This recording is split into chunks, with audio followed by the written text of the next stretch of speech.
প্রতিটি মানুষের জীবনে একজন বিশেষ মানুষ থাকে বা পরে হলেও আসে, যাকে দেখলে বা ভাবলে হার্টবিট বেড়ে যায়, যার চোখের জল আসে। আসলে আমরা কেউই ভাবি না যার জন্য নষ্ট করি চোখের জল, সে আসলে সেটার মর্যাদা দেয় কিনা। আসলে অনুভূতি নিয়ন্ত্রণের কোনো ক্ষমতাই মানুষের থাকে না। মানুষের গুরুত্ব মানুষের জীবনে থাকাকালীন বুঝুন।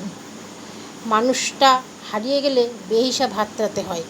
যে আপনার দায়িত্ব নেয়নি তাকে গুরুত্বপূর্ণ মনে করে নিজেকে গুরুত্বহীন করে তোলার মনে হলো নিজের আত্মমর্যাদার দুর্বিষহ অবনমন। মাঝে মধ্যে দেখবেন মনে হয় মানুষটার মানুষ হয়েই রয়ে গেলাম, গুরুত্বপূর্ণ আর হয়ে ওঠা হলো না। মুখোশধারী ভণ্ড মানুষ আপনার হাত সহজেই ধরে নেবে। সব কিছু হয়ে যাওয়ার পরও কখন সে হাতের দায়িত্ব